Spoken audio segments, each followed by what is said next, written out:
Welcome to another episode of Viatorian Voices Conversations on the Way. This is Pre-Associate Dan Masterton from Vocation Ministry, and I'll be your host for this episode. Today our guest is Beth Nabors. Beth is the Executive Director of Journeys the Road Home, a nonprofit agency that provides both shelter and social services to people experiencing homelessness and at risk of becoming homeless in the northwest suburbs of Chicago.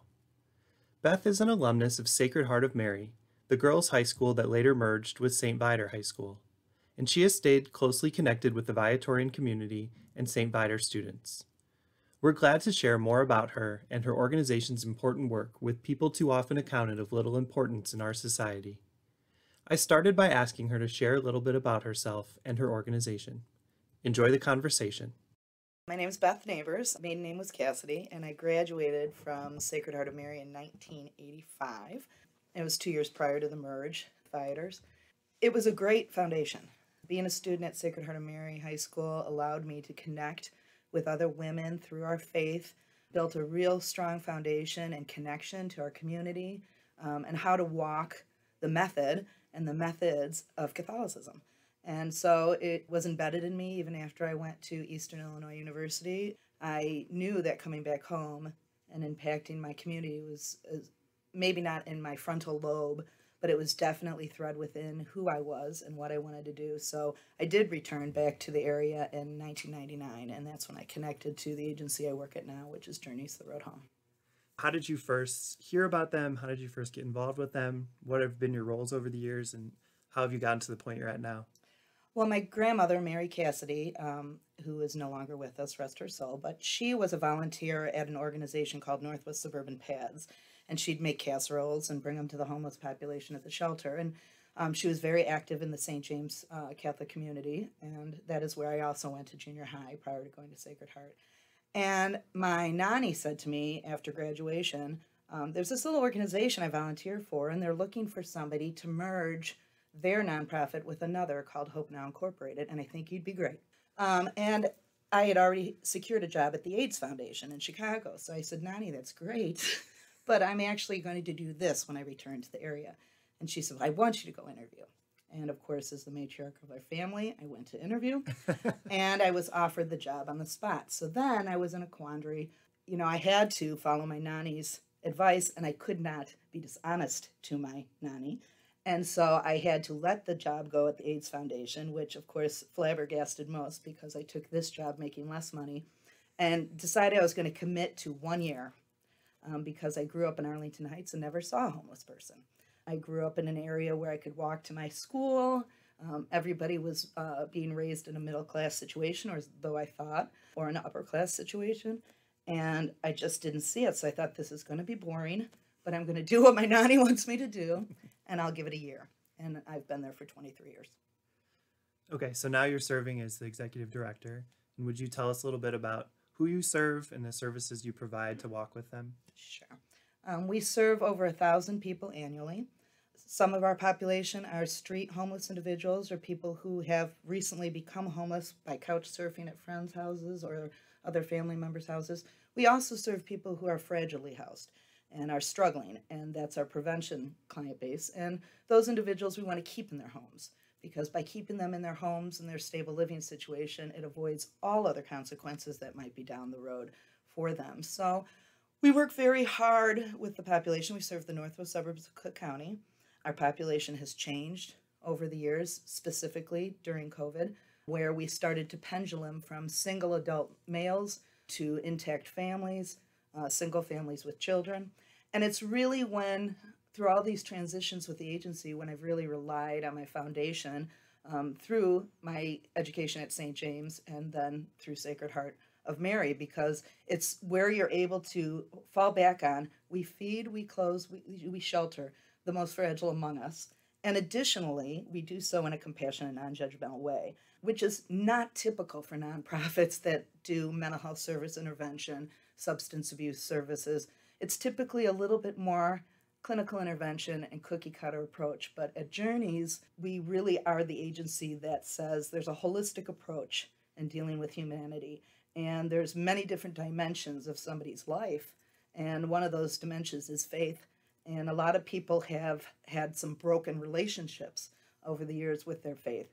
And so we really do wrap around. And again, that's when I reached out to the Viatorians and Saint Viator to say, let's really enhance this partnership, because although as the executive director of Journeys, I can't tackle that issue, on the forefront based on the structure of the organization, I can partner and bring that together. And so that's what we've done at Journeys. We hit all life domains, and we make sure we keep listening ear and eye about what each individual needs, and then wrap around our services for them. Okay, so let's look at the Viatorian connections a little bit, since you mentioned. First, I know St. Viator High School students have long been involved assisting with shelter cleanup, doing some volunteer service, doing some fundraising. Can you talk about some of the things that St. Viator High School students have done with Journeys over the years? They have been connected since they started in 1999, because it was my first reach out. It's home. And so we've had students involved through internship in our summer program, where you have a wonderful program where you connect a student with a corporation, a field of study for a summer internship. We have long been in that partnership with St. Viator, and we've had a student placed every year. In fact, we've turned around and hired a few of those individuals after graduation from college. They've come back and applied, which has been a wonderful full circle. We've also been involved with a lot of volunteer initiatives, Make a Difference Days, some of the service coursework at St. Viator's. There's a lot of connection in that way. Father Corey, who is incredibly involved with St. Viator, in addition to the Viatorians and in addition to Journeys, he would bring a crew over to our site in Palatine and do cleanup once a week, and with all St. Viator students. And it's just been a very powerful connection. I reached out again to the Viatorians when we were hit with COVID a few years back, and we had to shift very quickly and take over 100 people out of a congregate shelter situation and house them quickly. And our idea was hotels. So we went straight to the Viatorians, and they were our initial seed money to move everybody out of shelter into hotels. And they allowed us to get that foundation so then we could keep the wheels turning to keep that program funded. And 2.5 years later, we still have over 100 people in hotels. We're just starting to return back to congregate shelter. But the Viatorians made that a seamless process for me within days. I was able to do that. Additionally, we have been campaigning for quite some time to build a community building where everything can be in a one-stop shop. And again, my first point of request of support was the Viatorians, and they came through. And I think that's super important, because they're investing in their community, and they're investing in the most fragile among us. And that is the foundation of what we stand for. Yeah, so I remember reading really early after the shelter-at-home order about the cash grant that the province approved to fund some of the meal and hotel service. And I also remember the time that some of the Viatorian men and some of the students were giving to help with meal delivery when restaurants were volunteering to prepare meals, and then this group was bringing them to the hotels and delivering them to people. Can you talk about some of the structure that it took to get people from the uncertainty of that stay-at-home order into more security as COVID started to really get bad? Yeah, it was definitely a readjust our sails and start a new direction. We had to completely redevelop in a very brief period of time. So that transition was difficult, but we were able to do it within 2 days. And we were able to really protect and wrap safety, security around individuals. We made it through to date with only 2 COVID cases out of all of the individuals we moved into the hotels, because we also connected healthcare. So we partnered with an organization called Heartland Health Outreach, and we have been partnered with them. They've had a nurse at our site for over 2 decades. But they came in and supplied on-site testing, and they did boostering and vaccines for the population. We were able to move all of the volunteers that worked in the shelter system into a meal preparation and delivery system, and moved on a systematic scheduling that would allow people to schedule directly online. So it was a lot of pieces of the machine. I can't own even a little part of it other than reaching out to my connections, because the team at Journeys is powerful. They stay in their lane and they make their connections, and we just move very, very seamlessly. So very proud to say that we didn't lose anybody during the COVID pandemic, and we were able to really strengthen some of those community bonds because it took the entire community to really stabilize these lives. So when you talk about wraparound services, you talk about a team approach with the staff staying in their lanes. What are the needs that you see in people experiencing homelessness that are the top priority, and the things that you're trying to identify and address with them to help them stay well and secure as best you can while they're going through this? Yeah, there's a lot of philosophies over what's the best approach. And at Journeys, we really feel that if you get people in a compassionate, sheltered situation, then the work can really be done. And that partnership with our faith based locations, sheltering in congregate faith based locations, is a pivotal aspect of our agency. It is so vital, hard to explain, but just obvious when you see. The ability for somebody to come off the street cold, wet, upset, traumatized, and walk into an environment that only focuses on compassion, non-judgmental service.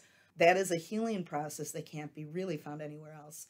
And then it allows the clinical team, based on that first level of trust and welcoming, it allows the clinical team to come in and start building those relationships, especially with some of our more profound mentally ill.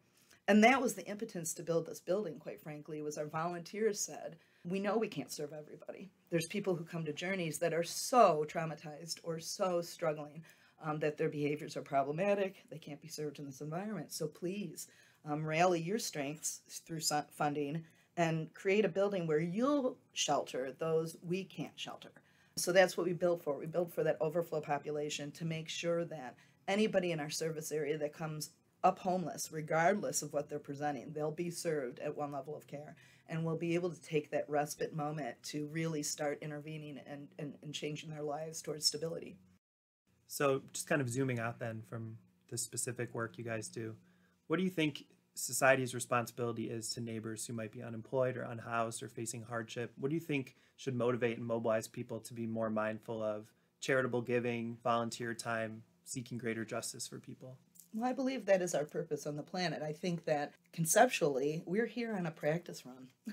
I think that we are here working diligently to become the voice, hands, eyes, ears of God.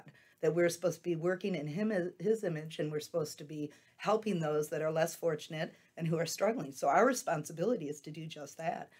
We need to look around our neighborhoods, our community. We need to look for the quiet, struggling person, the one who does not announce, because those are the ones that disappear in the cracks. You see somebody's lawn getting bad. You see somebody doesn't have cars in their driveway, but you know they're in there. You knock on the door. You see how they're doing. When you're standing at the door, is it cold in their home? You know, those kinds of things. And then you reach out to a community agency like Journeys, and you say, hey, this is a little strange. I'm not sure if I should get myself involved, but this elderly lady on my block seems to be struggling. And Journeys does outreach. You know, we will go and see, you know, we've gotten calls where it says, I see somebody on a corner and they're panhandling. And what are you doing if somebody's still panhandling? How can you be in our community if somebody's still panhandling? And I said, well, that's interesting because you have to really think about all the things the person needs to stabilize. And they might have just come from Journeys and got their tummy filled. They might have just gotten to Journeys and was able to get their gas voucher. So their car was filled up and they got their meal, and then they got their to-go meal for their 3 children. But there's not a line item in Journeys' budget to pay for their daughter's music fees at school. So they might drop their child off at school and go panhandle to get those fees. And that's the thing, we have to kind of start looking at stuff. And the minute our instinct as a human being is, well, there's a lazy person, or there's a person who's not invested, or here's the rest of my sandwich, and think you're doing something they need, that might not be what they need. They might have just had a sandwich at Journeys.